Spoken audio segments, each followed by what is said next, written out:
Thank you for joining us for another power-packed message from Dr. Myles Munroe, provided by Munroe Global Incorporated and MunroeGlobal.com. We transform followers into leaders and leaders into agents of change.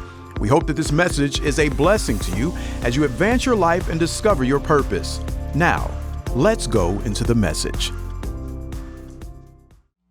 My job tonight is not a difficult job because this subject is one that I have been studying for the past 7 years myself. And we want to talk about this important subject of mentoring and succession, passing the torch. It's a tough job. I thought when I was preparing for this whole week, I thought to myself,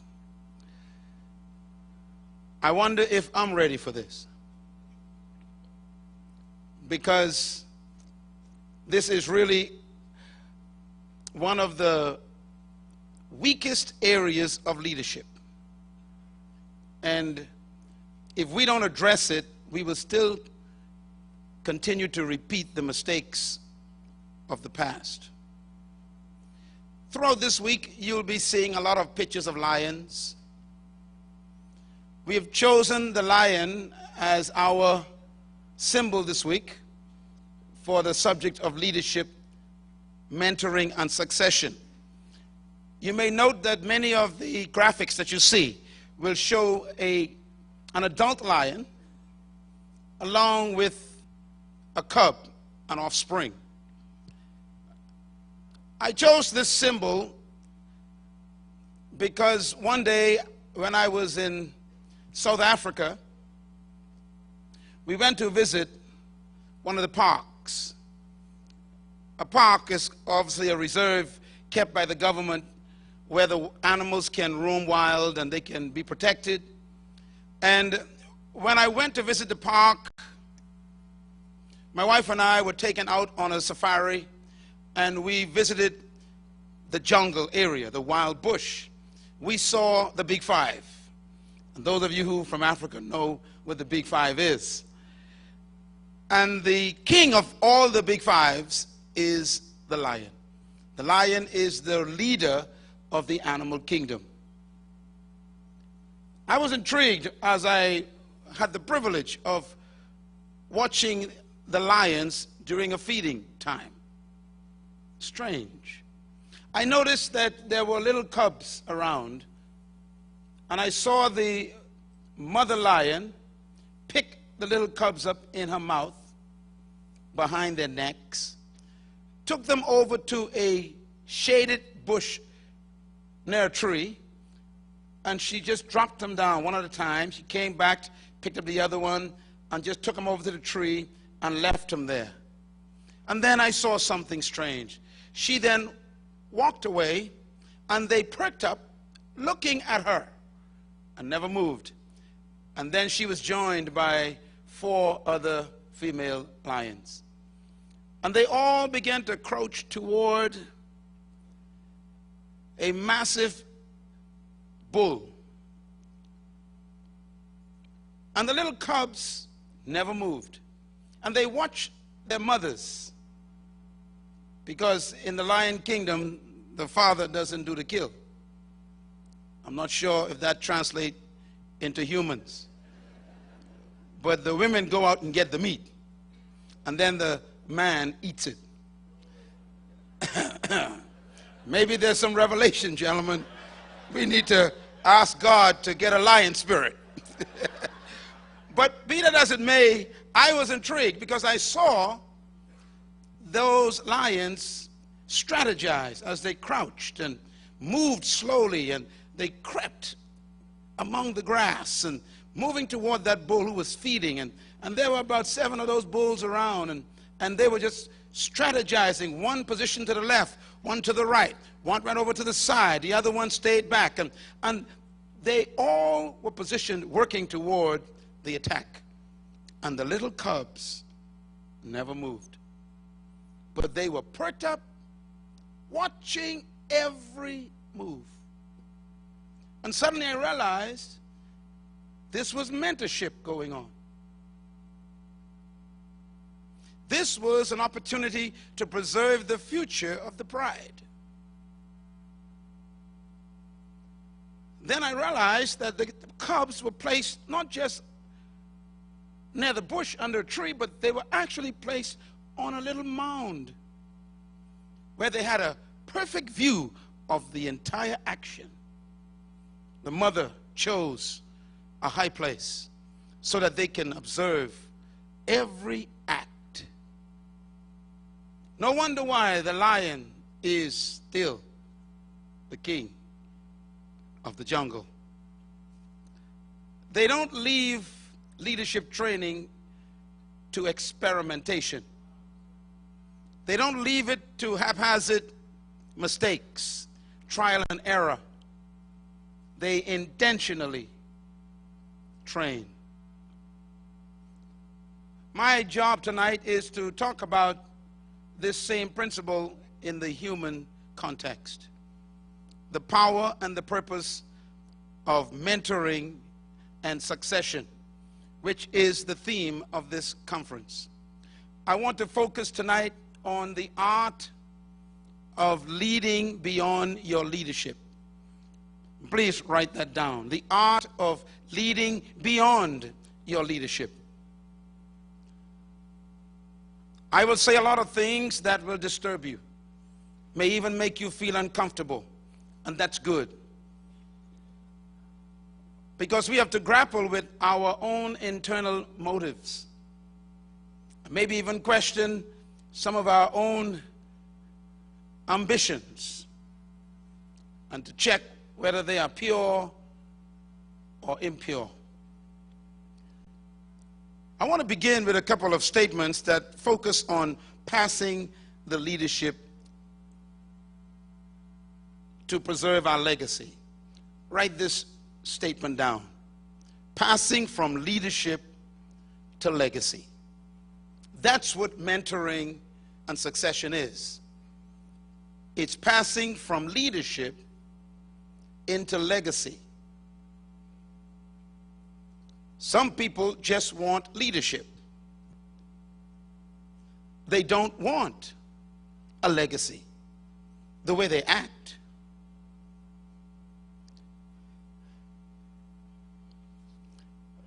When we talk about leadership, one of the things that we need to remember is that leadership is necessary. The world needs leadership. We all need leadership. We cannot avoid leadership. Here's some realities I came to. Number one, nothing happens without leadership. Number two, nothing begins without leadership. Number three, nothing improves without leadership. Number four, nothing develops without leadership. Think about it. Number five, nothing changes without leadership. If you want to bring change in your family, in your company, in your department, in your country, or in your community, there has to be leadership that makes that happen.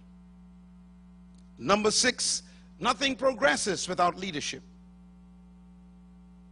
You can dream all you want, imagine all you want, hope all you want, but someone will have to step up and take responsibility for that to happen. And number seven, nothing succeeds without leadership.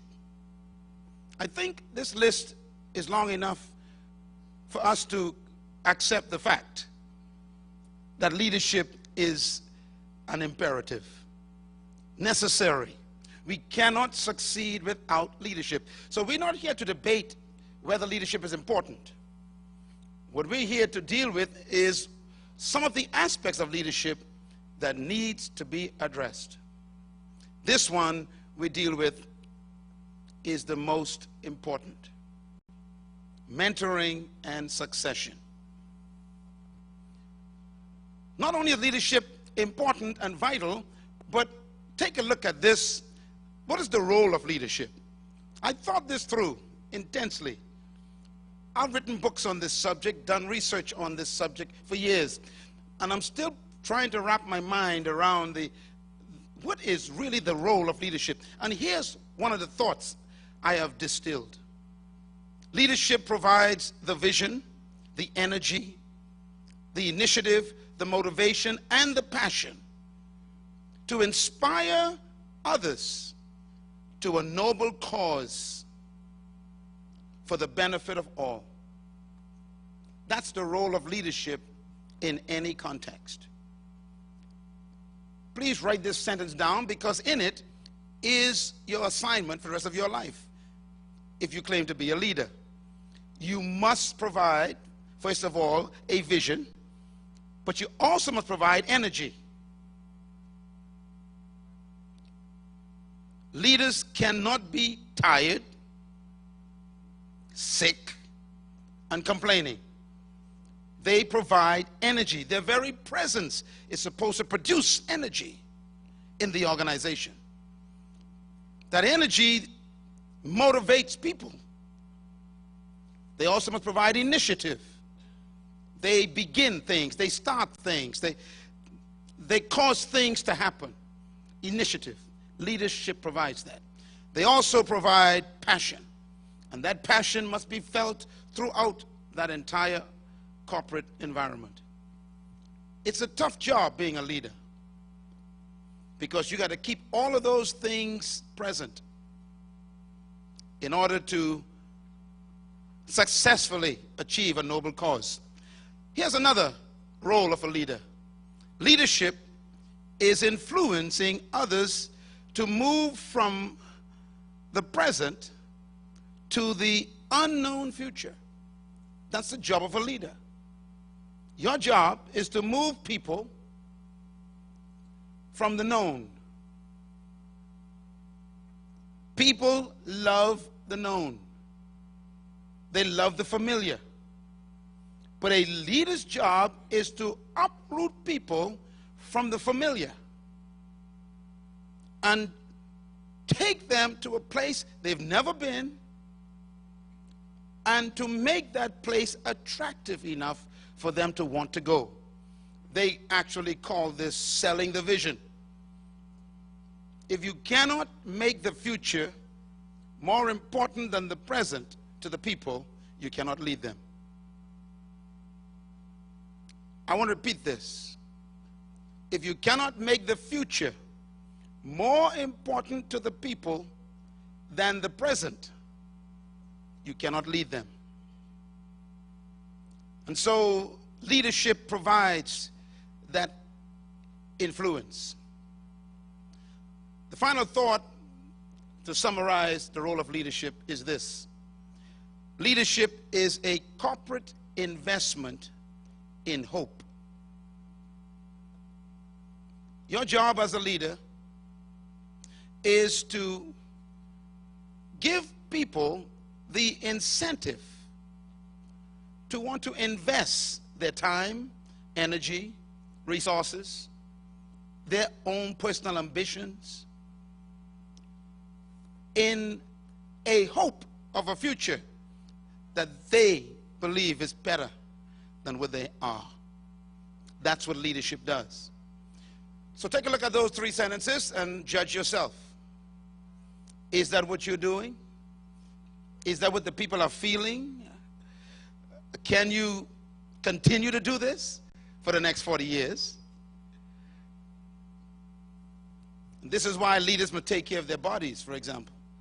Stay healthy, because you got to provide a lot of energy, a lot of initiative, a lot of motivation. I thought it'd be great to also distinguish great leaders from normal leaders. Here's a thought. The greatest act of leadership is mentoring. This took me 40 years to write this one sentence. I thought that a great leader was one who built a big building or organized a massive campaign. I thought leadership was about building a corporate organization worth millions. This is not the measure of greatness. I find it very intriguing that Jesus Christ, 30 years old, built an organization that is now 2,000 years old. It is the largest company on earth with over 2 billion clients. I happen to work for the company. He started the company with just 11 investors who he gave shares to. They didn't have to buy. And I find it ironic that he never built a building, never opened a bank account, never established a physical institution, and yet his company is still expanding after 2,000 years, which means that greatness and leadership is not building buildings. It's building people. And you should clap. Because we are so stuck on wanting our names on buildings, which every day is decaying, and we forget that the greatest investment any leader can make is in people. The second point, the greatest accomplishment of leadership is succession. The greatest act of leadership is what? Mentoring. But the greatest accomplishment of leadership is not a $50 billion company.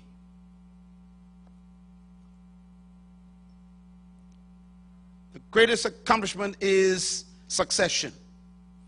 Do you know why? My third point explains it.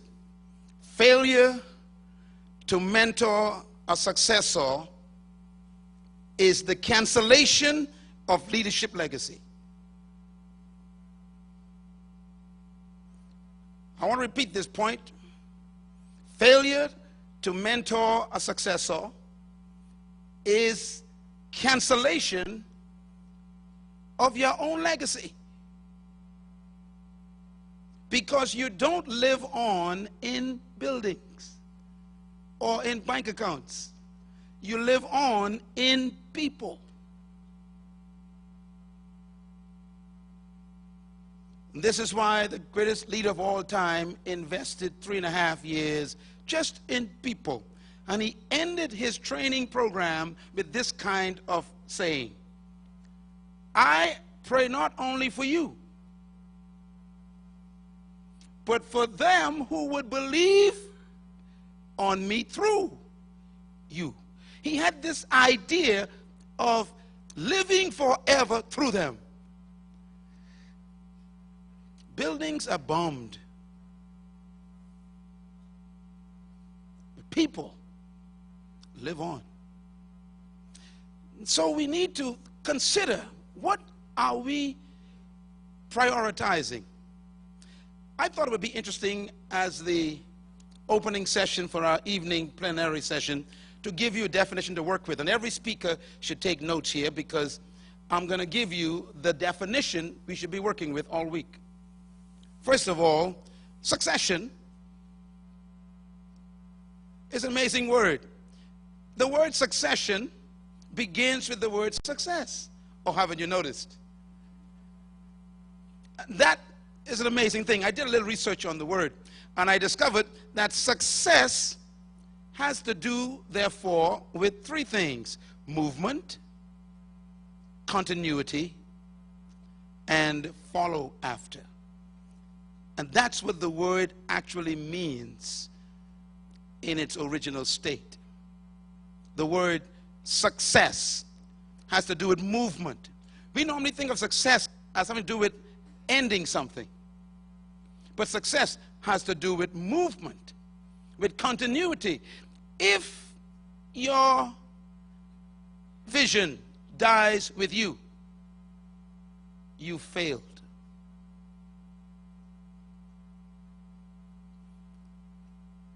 Success is not what happens while you are alive. Success is what happens after you leave. This is why the word successive is so important. Successive or succeeding generations. It has to do with continuity. We want to say we want to be successful, so we accomplish a project. That's not success. Success is, will the project exist after you leave? Will there be someone to continue it? You know, one of the ways that God, in his relationship with the people, used to say he would curse them, and I found this very strange. He said, I will curse you by wiping your name out. I thought that was strange. In other words, this is the worst thing that can happen, he says, is for you to not have your name mentioned after you die. Which means that if you fail to produce a successor, you are destroying your name. We won't remember you. I don't want my name on buildings because a hurricane could wipe it out, or a terrorist act. Success means to follow or to go under. That means you continue something. So succession has to do with preserving success. Write that down. Succession preserves success. Interesting. Whatever you achieve, you need someone to preserve it. Could you imagine building your family business all your life, and then some untrained son sells it after you die for half the price so he could go buy some golf clubs? That happens every day. All your life you built a building, build a business, build this massive empire, and then some son or cousin or your wife's next husband, oh my, sells it on the market for half the price. This is why succession is so critical. It preserves what? Success. Write this down. True leadership is about continuity. And that's what this week is about. It's not about you, it's about the next generation. Will you be preserved after you are finished? Not just your life, but maybe even your phase. I thought, as I studied this concept, I thought it would be good to also define succession. What is succession? Succession is the perpetuation of purpose. You keep your purpose alive through a successor. You don't want all of your dreams and plans and ideas to go in the casket with you. So you keep them alive in someone you mentored. So a successor literally perpetuates purpose. So here's my definition of succession. Succession is the effective transfer, conveyance, and transition of the leader's purpose, vision, passion, intent, character, standards, values, morals, and qualities to a succeeding generation of leaders. Long sentence, necessary. You don't just transfer your clothing to them, because clothes wear out. Don't give them your old book or your old Bible or your old shoes, because they're going to wear out. Give them things that stay, like values, morals, convictions, belief systems, passion, vision. These things is what succession is about. Leaving your child a building or a house is not succession. That's inheritance. Whatever a person inherits, they can lose. But if you mentor a person, they can't lose it. Because mentoring is a transfer of the things that are durable, like vision, passion, intent, character. The majority of the leaders we have today don't think about these things we're talking about. Everybody say mentoring. The greatest act of leadership is mentoring. What is mentoring? Make a note. Mentoring is to serve as a model, an advisor, a counselor, a guide, a tutor, and an example for another in order to produce one greater than yourself. There's a shock. I think you need to write this sentence down in bold letters. When you're mentoring someone, remember, you're not just trying to make a person like you. Mentoring is to make the person better. Mentoring is about replacement with a better product. You should always leave in place someone better. Shocking, isn't it? The average leader today, the one sitting right behind you, don't look now, have no interest in mentoring. They are preoccupied with protecting their position, preserving their turf, making sure no one gets their position. These are insecure, false leaders with titles.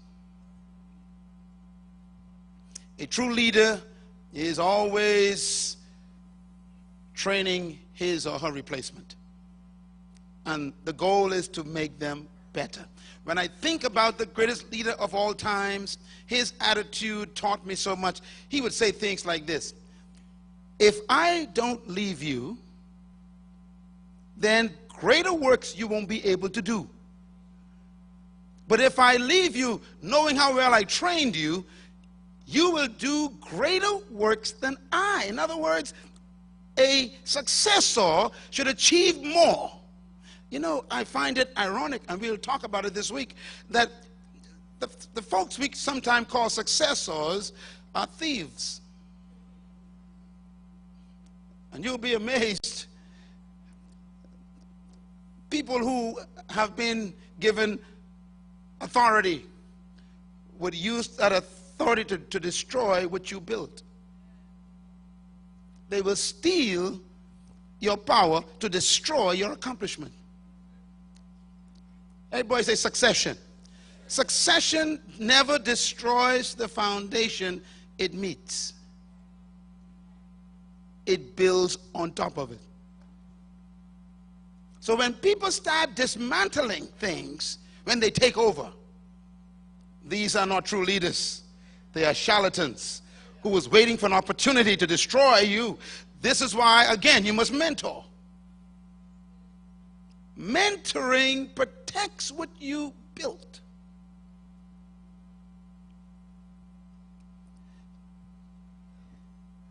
This last one. Mentoring is to intentionally transfer knowledge, insight, wisdom through practical experiential relationships. Mentoring is more than just observation. It is intentional transfer of knowledge. This is also, again, a sign of good leadership. A person who's insecure in their leadership, they use knowledge to protect themselves. They keep information to preserve their position. Am I coming through here? In other words, they don't want you to know the secrets of the company, because that's how they protect their job. But a secure leader, a true leader, will tell you everything. Why? Because they don't want to stay. Oh, you don't get what I'm talking about. This is And this is a real problem among people who say they're leaders. They will use information to protect themselves. I like the greatest leader of all times. When I think of his attitude, he said, "You are no longer servants." Watch him now. He said, because a servant doesn't know what his master is doing. He says, so I call you friends. Why? I have told you everything. He deserves a hand. This is a secure leader. I'm going to give you everything, he says. Why? Because I don't plan to stay.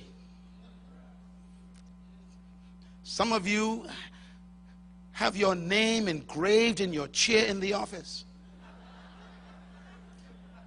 And you have that chair chained to the floor. And there's a seat belt on your chair. I know if I come to your office, there's a seat belt there. And every Monday you click it in. And you say, nobody takes this. You are so sick.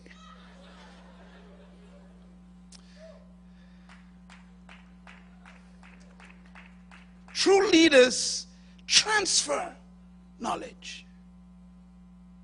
They cultivate the inquisitiveness of their mentees. They beg them to ask me questions. Tell me how I did this and why I did this. Ask me. I want you to know what I know. Because the sooner you learn this, I can move on to my next position. Boy, that don't exist too much in leadership today. I've seen some pastors who actually tie themselves to their podium. They don't take vacation just in case the assistant takes over. These are sick people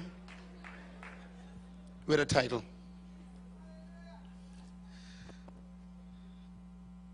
I want to give you what I call the 4 leadership failures. Write them down so you won't be a failure. Number 1, the greatest failure of leadership is unsuccessful succession. No matter how great your work was, if you don't leave a successor to continue it and advance it, you failed. Let me give an example that you probably never thought of. Moses was a successful leader. Joshua was a miserable failure.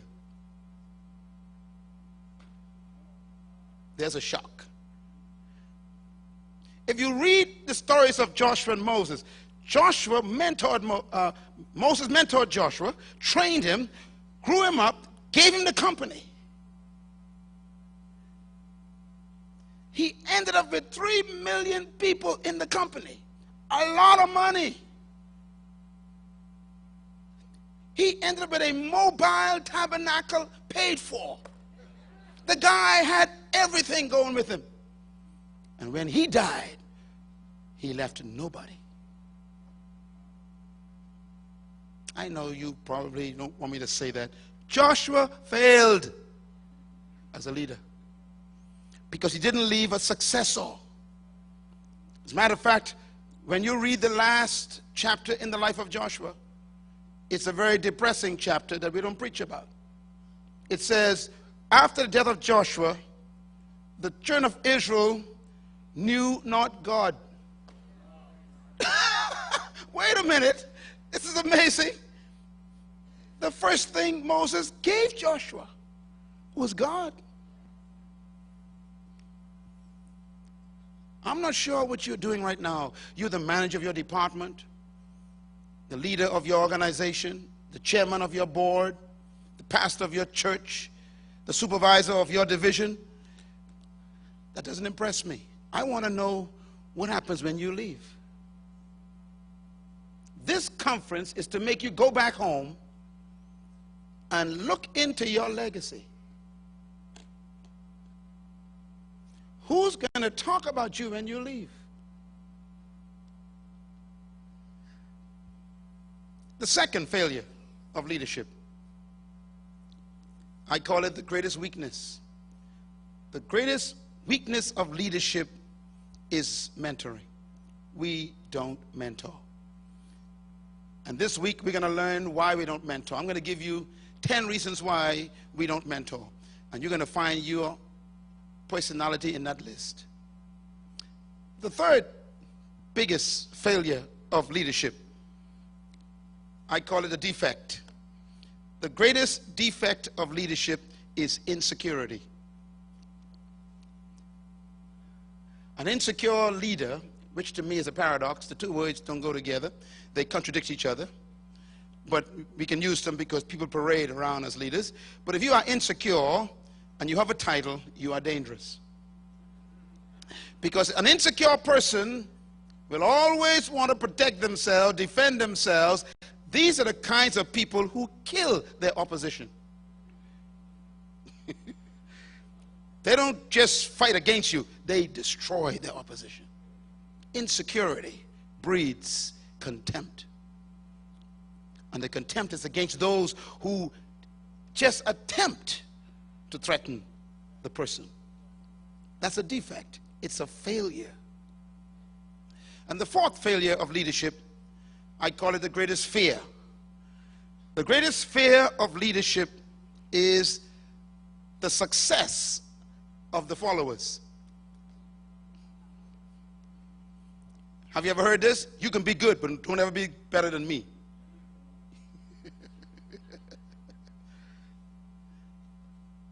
The moment the follower begins to outshine the leader finds reasons for them to go on vacation or relocate them in another part of the organization or second them or maybe early retirement or early refirement or whatever else you do to get rid of people. In other words, we become insecure when people start succeeding around us. How sad.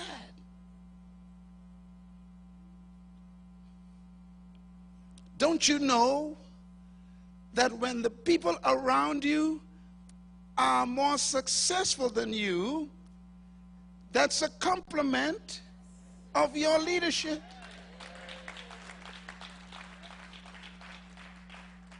Always remember this. If you hold a man down, you got to stay with him to keep him down.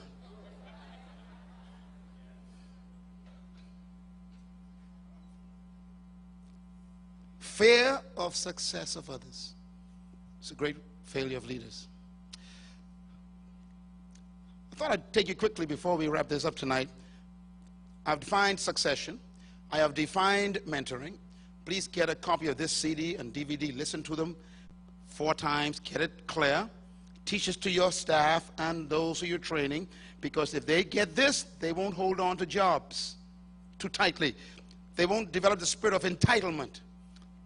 This is my space. You know, that spirit. But look at this list in this sentence. Very long list. Leadership is the capacity to what? Influence others. How? Through inspiration. That's very important. Leaders don't manipulate. They inspire. If you have to manipulate people, you are no longer a leader.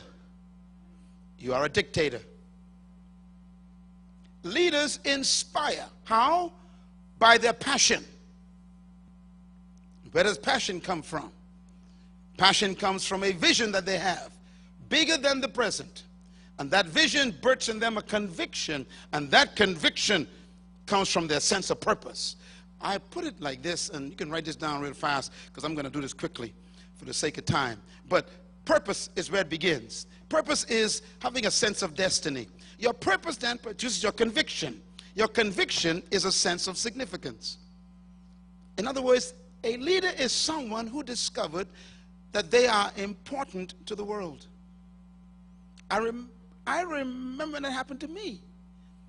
I had an argument with my Creator. I said, I cannot be that important. He said, yes, you are. I said, no, I can't be that important. Don't you know where I was born? Who my family is? He said, look, you are that important. And do you know that this same attitude that I had is common to all the leaders that I've read about. Like when God first spoke to Gideon, he had to argue with Gideon to just believe who he was. When he spoke to Moses, he had to argue. When he spoke to Abraham, he had to argue. In other words, we never believe the truth about ourselves.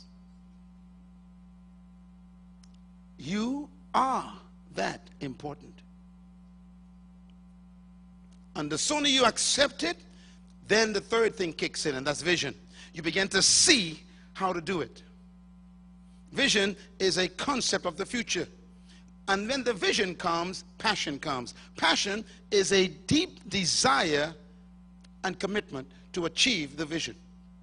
That passion then inspires other people. In other words, passion becomes what I call contagious energy, and that blows air into people. When you become so passionate about something that you're willing to die for it, it gives life to people. You become contagious when you are willing to die for something. Think about all the great leaders that we know. Most of them were in prison. They came out and became great. Once you inspire people, then you can influence them. Influence is when you attract corporate support. You don't demand it, you attract it. People are attracted to your passion. So a leader doesn't look for followers. Followers are attracted to the leader's passion. So if you want people to follow you, don't look for people. Find your passion. And if your passion takes over your life, they'll run after you. This is leadership. And then once you influence people, then they call you a leader. Valuable. Their values come from you. Is this clear? Inspiration is a divine deposit. It's called the breath of God. It's when you discover why you were born. It comes into your life, and it blows into your life, and it inspires you. You become passionate. The secret to leadership, therefore, is this. It's not the pursuit of power. Leadership is not a pursuit of authority and position. Leadership is a pursuit of self. When you discover yourself, what you were born to do, why you were born, what you were sent here to do, when you find that, your leadership is born. So leadership has very little to do with people. It has to do with self-discovery. It has to finding your passion and pursuing it. And people will find you. Is this making sense? This is why you cannot teach leadership, really. You can teach a person principles to discover themselves, and then the leader is born. All right. Here's a great man. He never took a course in leadership. Never went to a leadership college. He has no degree in leadership, and millions follow him. What are his secrets? He discovered something. True leaders do not seek followers. Followers are attracted to true leaders. How? Leadership is not a right that the leader demands. It's a privilege that the followers give.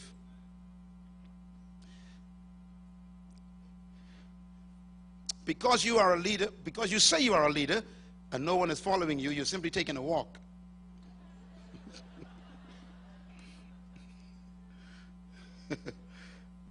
Following is a privilege people give you. They don't have to follow you. They can leave your church right now. You can't force them to stay. People can resign from your company anytime. So what is it that you do to keep people submitted to your passion? Is to never lose your passion. And you can become tired with your own passion. You need to be renewed. Coming to a conference like this is a good place to come. To get back in touch with your passion, back in touch with your assignment, back in touch with yourself. And an environment like this stimulates your sleeping dream. You go back with energy to start again. It happens. Here's a couple insights I want to give you. True leadership is a result of inspiration, not manipulation. And therefore, the highest form of leadership is inspiration. If you cannot inspire, you have to manipulate. And if you manipulate, you are no longer a leader.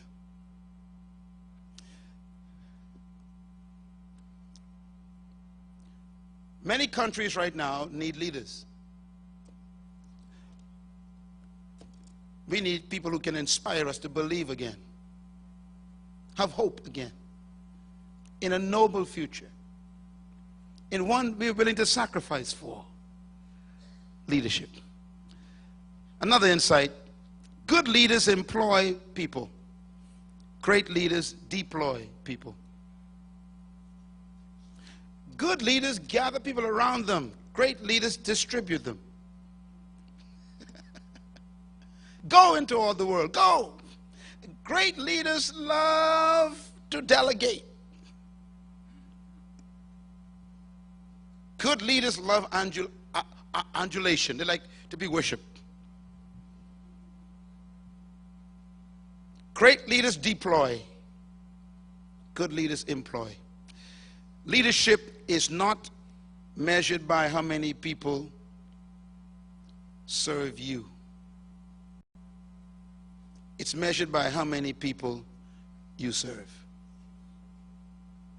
And this is where succession and mentoring kicks in. You want to serve others into greatness. You want to make other people better than you. Leadership is really about releasing people into their own gifts, making other people more successful than yourself. You know, leaders learn from others but never become them. Mentoring is not duplication, it's transformation. Here's another one I thought was important. A true leader is one who leads others to leadership. We are not in the business of maintaining followers. A true leader is more concerned about producing leaders so that they can move on to other things. I remember the statement of the greatest leader of all times. And by the way, I am living on this statement every day. He said this to his class he was training. He said, he asked him a question. It's a powerful question. He said, how long must I be with you? I mean, that's an intriguing question. I run this department. I am the manager. I'm the secretary. I'm in charge. And I tell the folks in my department, look, I'm not wanting to be with you all too much longer. So learn quickly. That's what he meant.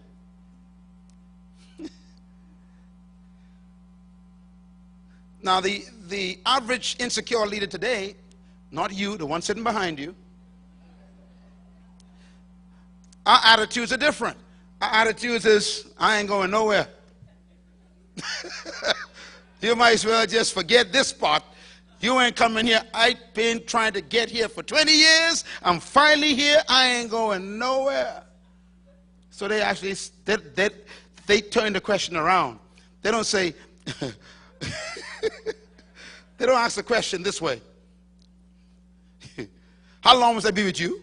The question is, how long are you willing to wait for this? We hold on. You're not a true leader.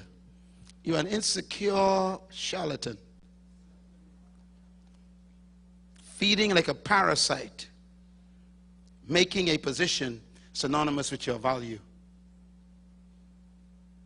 You know, if you get your value from what you do and who you are as a position, you better never lose your position. If your significance comes from your title, you better never get fired.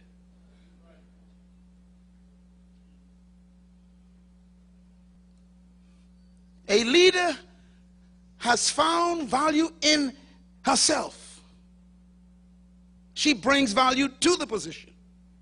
And when she leaves, they miss her. Am I talking to anyone here? Tell your neighbor, when I leave, you're going to miss me. Clap your hands right there. That's a good place to clap. See, if you bring value to the job, you're going to be the last one they want to get rid of. And if you leave, they're going to wish you stayed. Now, there are some people who leave and everybody say, thank. Why? They were deficits, not assets. So I thought I would give you this concept of succession. Write this down. Leadership marathon. You know, there are two types of leadership. The one we're talking about is the real one. Leadership is more of a relay than a marathon. Now, we've been taught, you know, that you should last to the end. That's one idea of leadership that has really been a problem. Because that's why people don't mentor. Be faithful, they say, stay to the end. That's not good advice as a leader. That's why we got folks who are 80 years old and still trying to be in charge. And you got the talented young lions waiting to do something great for the organization. But there's this old guy saying, well, you know, the Lord say, the race is not to the swift, but those who endure. Yeah, I'm going to die here. You know, this is not leading. No, man, no. That's a marathon. Leadership is a relay. Write that down. What's a relay? Well, here's some thoughts about a relay. A marathon only has one winner. Think about it. When you run a marathon, it could be 1,000 people start. Only one wins. And they get all the glory. But a relay is different. Everyone runs, but they only run their leg. And that's good leadership philosophy. You got to know when you finish your leg in this company, in this church, in this organization, in this government. You ain't supposed to die where they hired you. No, leadership is about a relay. And here's the most important part of it. Write this down, very important. And that is, leadership is about successful transition.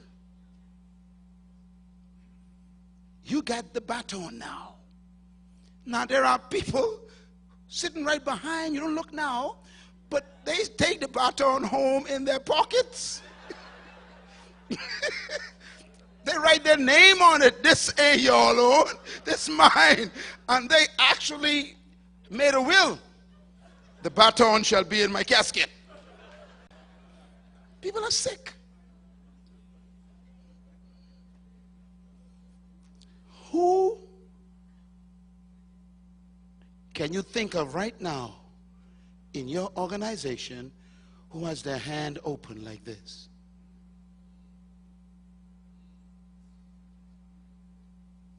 Can you think of them? They're begging you.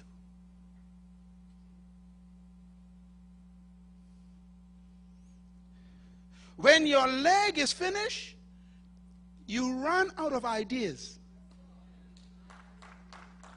You run out of creativity. You run out of steam. Matter of fact, you live on your old experiences. Why is it so quiet in here? Leadership is a relay. Jesus Christ is the greatest leader of all times. And do you know how old he was when he transferred the baton? 33 years old.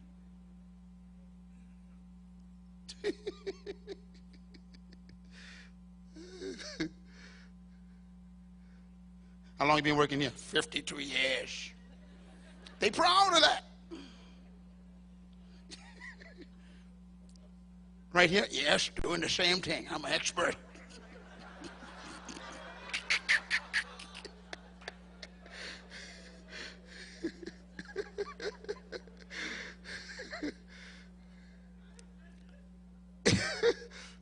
I want to say something, but you couldn't take it. Okay, I'll say it. These are human constipations. Clogging up the system. They need to come to a global leadership seminar and get a flush out.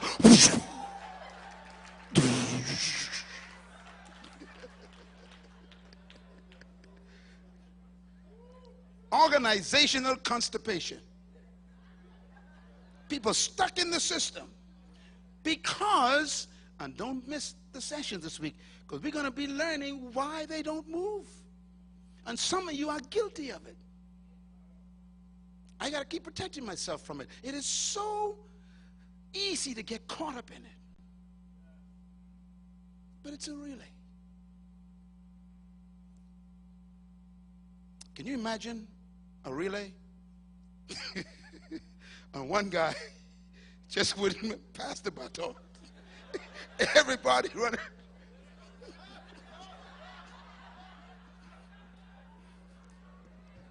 They're growing old running. Where is he? He's supposed to be. It's frustrating. Lack of succession. My friends, I put it to you that God wants us to pass the baton now. And this meeting is about the transfer. Learning how to recognize where you are in the race. Learning how to appreciate the value of getting rid of the baton. And learning that you ain't got to die to celebrate the win. That everybody can still be alive and you can celebrate the win. Thank you once again for listening to this message, as we hope that it has been a blessing to you.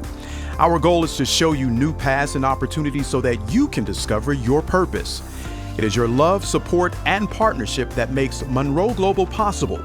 Please visit us online at www.munroeglobal.com for more product, partnership, or to join us at one of our live events around the world.